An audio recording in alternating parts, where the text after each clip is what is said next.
This video is brought to you by Ground News. Hi, welcome to another episode of ColdFusion. We know for a fact that what all of these systems do, every single one, is it exploits our own natural tendencies in human beings to get and want feedback. And that feedback, chemically speaking, is the release of dopamine in your brain. And so what these feedback loops do, and they exist everywhere, in Call of Duty, in other video games, in social networking sites, they get you to react. And I think that if you get too desensitized and you need it over and over and over again, then you become actually detached from the world in which you live. You become callous, you become crude. And you live in front of your screen. So we all know the benefits and usefulness of smartphones. They're amazing. A little rectangle in your pocket that does everything. But that comes with a price. There's a growing body of research that indicates that smartphones can actually change the way our brains work. Did you know that just the mere presence of your phone in a room can destroy your cognitive functioning, even if it's switched off? Crazy, I know, but literal experiments have proved this. In this episode, we'll take a look at how phones affect our memory, stress levels, and cognitive function. And also, here's a question. If the collective brains of billions of people on Earth have been unknowingly altered worldwide, what does this mean for society? It's not all bad news though. We'll also take a look at how we can help ourselves. You are watching ColdFusion TV.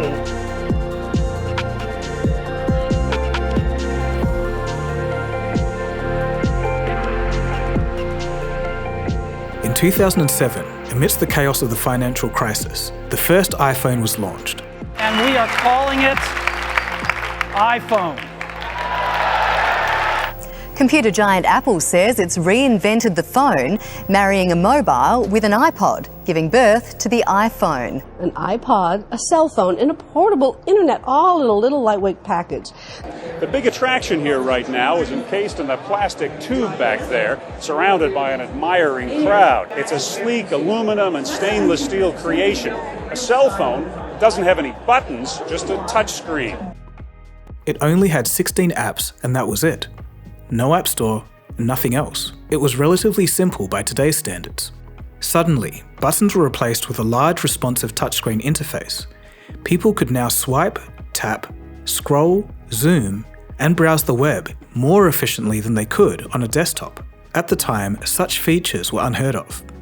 Although it looked interesting, very few predicted just how quickly such a small device could envelop our lives.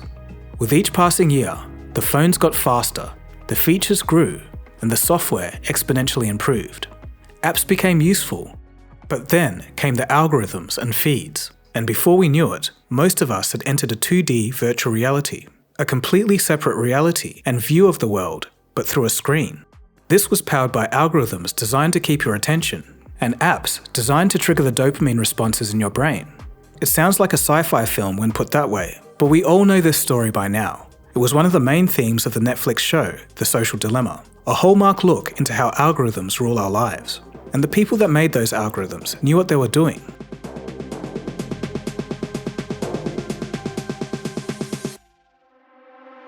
In 2008, when the true impact of smartphones was still a mystery, UCLA psychiatrist Gary Small began sounding the caution alarm. He was saying that heavy smartphone use could alter brain function by weakening the circuits needed for in-person interaction and reading non-verbal cues. Remember, the iPhone was only 1 year old at this time. At the time, his claims were called, quote, interesting and, quote, provocative by the science community, but it still couldn't be proved. Fast forward a decade and a half later, and smartphones and their cognitive effects are being re-examined. But what about the lesser known stuff? What other effects do smartphones have on the mind? Although there's still much to learn about the long-term cognitive impact, there is some scientific evidence that should make us pause. If you've ever felt that phantom buzz, or feel anxious when you haven't checked your phone in a while, you don't need an expert to tell you that there's something strange at play. What exactly are smartphones doing to our minds and personalities? Let's take a look at the research. We're going to cover memory, addiction, cognitive function, and stress. Let's break them down. Number 1. Memory. Back in the day, you had to memorize all your friends' numbers, or actually listen in maths class because your teachers said that you couldn't carry a calculator 24/7. Cab drivers also back in the day had no GPS. They had to know where they were going without stopping to check. They had to know all the streets. It turns out that exercising that mental muscle of memory has given cab drivers physically larger hippocampi. It's the memory centre of the brain, but also aids in learning and emotional processing. But now, today, we heavily rely on our devices as memory aids, but new research suggests that maybe this isn't a great sign. A 2021 study found that excessive smartphone use can reduce the size of the hippocampus, especially in young developing brains. There's been other studies with similar findings, but unfortunately, there's even more. A meta-study of MRI scans of chronic smartphone users found that they have lower grey matter volumes in specific regions of the brain. This includes the anterior cingulate cortex, orbitofrontal cortex, fusiform gyrus, and parahippocampal regions. While the research is still in its early stages, less grey matter usually means a higher risk of depression, schizophrenia, and dementia. But remember, these are chronic smartphone users. But on that note, the cost of this might be an enormous increase in dementia. Quote, "The less you use that mind of yours, the less you use the systems that are responsible for complicated things like episodic memories or cognitive flexibility, the more likely it is to develop dementia. Once you stop using your memory, it will get worse, which will make you use your devices more." According to Professor Oliver Harded, even an over-reliance on GPSs could reduce the density of grey matter in the brain. To combat the effects of hippocampus shrinkage, regular exercise has shown to increase grey matter and increase memory. It's also good to try and remember directions where possible, and generally try to use your memory instead of your phone where practical. And if you still really just can't put your phone down, apps like HippoCamera can help. HippoCamera is a really easy-to-use smartphone application that mimics how the brain supports memory. Specific behaviours also don't do our brains any favours. One of these is attempting to multitask. Interestingly, humans multitasking is a myth. Only 2.5% of us can do it effectively. Catherine Price writes about this in her book, How to Break Up with Your Phone. In particular, she warns about the dangers of continual partial attention. It's checking your phone while mid-conversation, or scrolling on social media while watching TV. Sound familiar? While we do this to attempt to be more productive, it harms our cognitive health. In fact, trying to consistently multitask can actually hinder your ability to think deep and complex thoughts.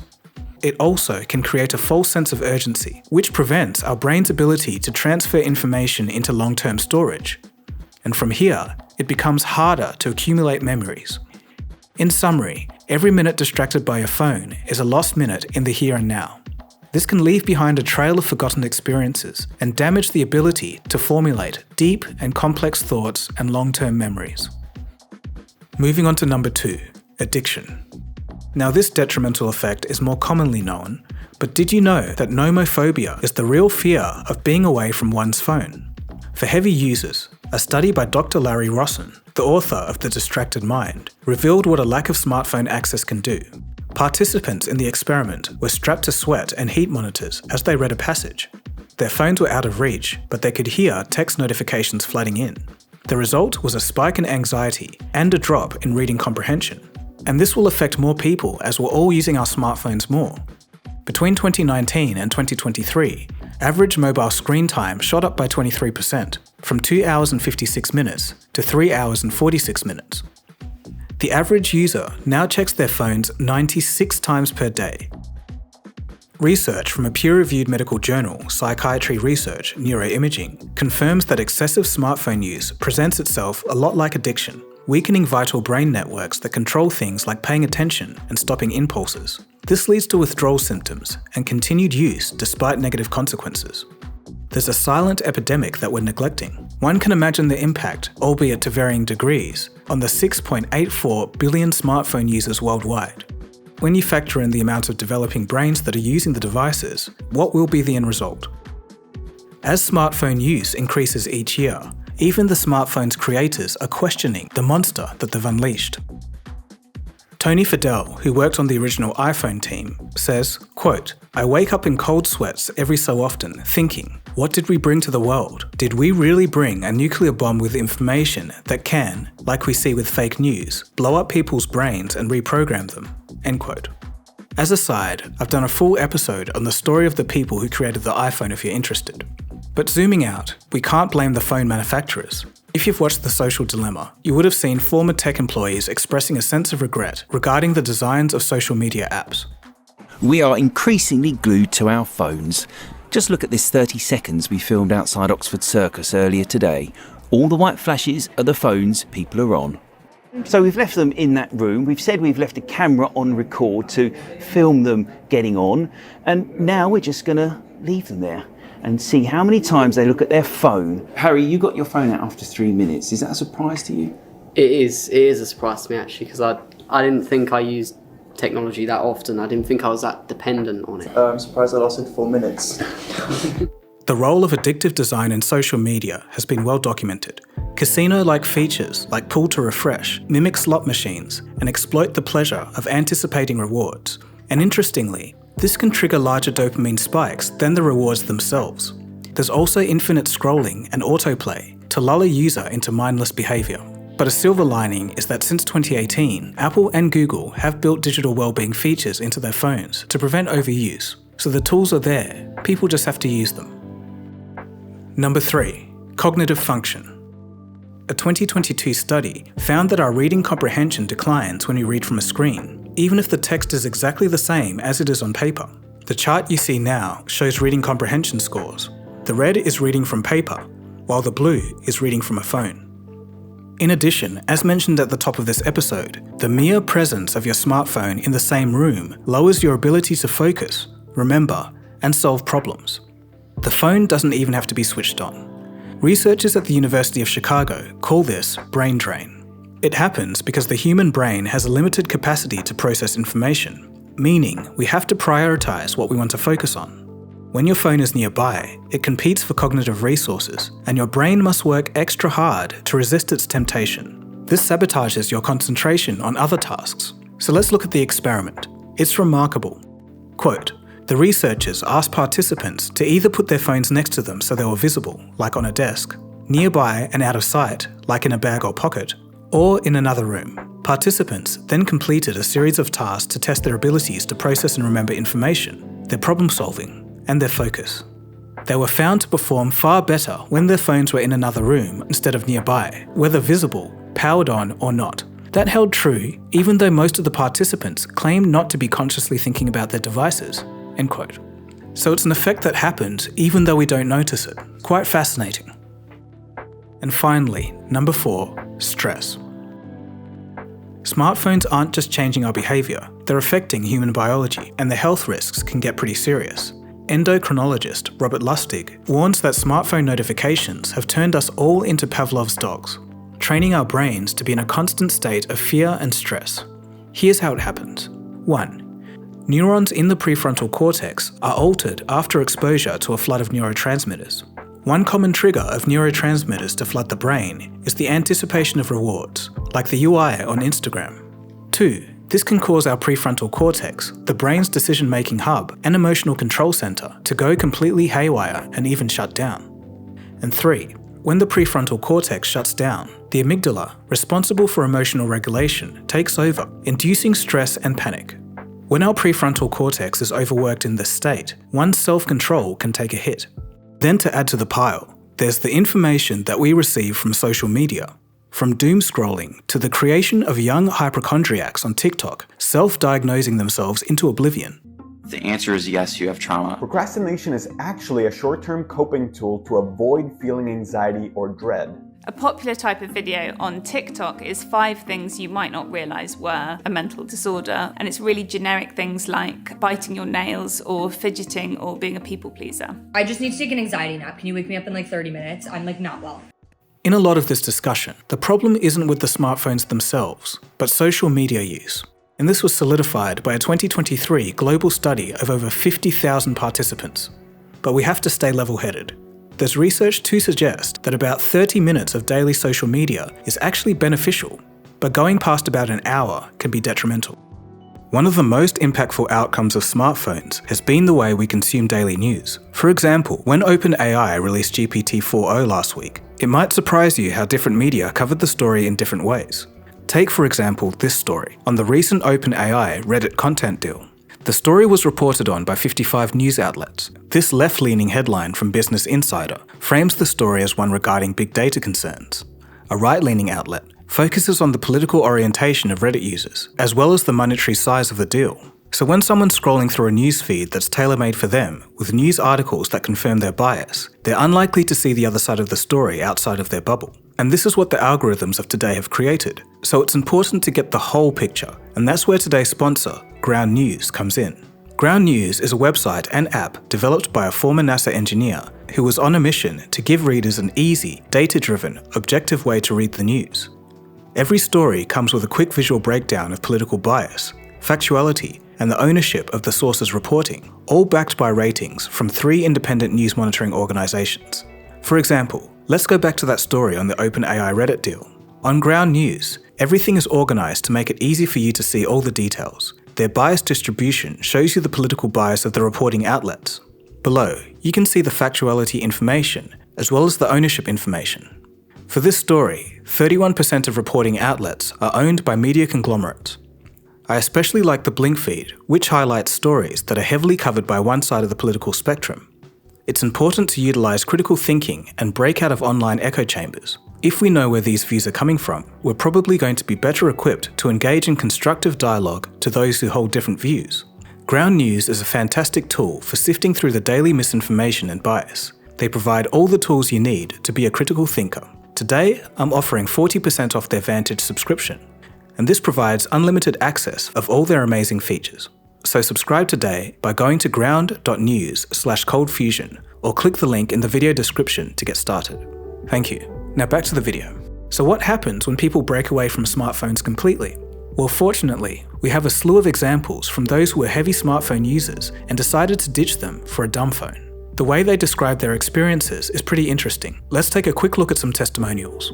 I was not ready for how much I truly enjoyed this phone. I was present with my kids, with my wife. I was able to be reached by friends and family. A bit about my experience. Just what is it like living without a smartphone? For those of us who grew up in the 90s, I think there's a lot of nostalgia around that time. And for me, a lot of that is about the fact that nobody had a smartphone or even a cell phone. But I was surprised and excited to find that I could kind of reconnect with some of the benefits of that time through this experiment. I've been much more focused at work, because all of my work now takes place in front of the computer, so I'm much more intentional and focused when it is actually time to work. I have time for creative hobbies because I'm not scrolling through social media or news or anything on my phone. My phone doesn't do anything fun, and that means I have time to get bored. Have you ever been bored as an adult?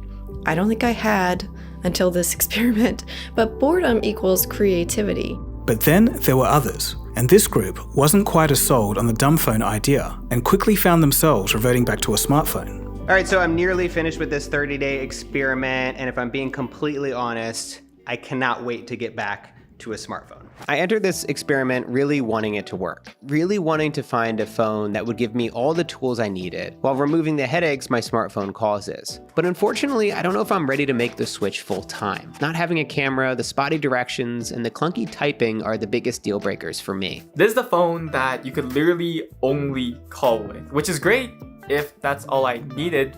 But I'd have to be damn confident with my job security and my friendships because I could see how easily I could lose connections and friendships due to my inability to respond. There are more people giving dumb phones a try, so much so that some call it the anti-smartphone revolution. You can check out my podcast episode with Kaiwai Tang, the co-founder of Lightphone, and I discussed this topic in depth with him. So if you've gotten to this part of the episode, you're probably in one of 3 camps. 1, all of this information is new to you, or the second camp, you've heard some of this before and learned some new things.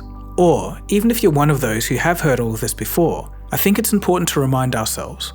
But what about the bigger picture? What does all of this mean? It's insane to think that there's the possibility that hundreds of millions or even billions of people out there could have worse memory, worse concentration, smaller grey matter, and increased anxiety due to chronic smartphone overuse. I'm going to ask you, do you think this explains part of the world we live in today? Although it all sounds terrible, fortunately, there are very practical things that can be done, as we've talked about. Number 1, exercise. 2, avoid the overuse of social media. 3, stop multitasking. 4, if you want to increase comprehension, choose to read physical media instead of your phone. And 5, if you want to improve memory, limit phone use for memory tasks where possible. At the end of the day, the power is still in our hands. So what's your opinion on all of this?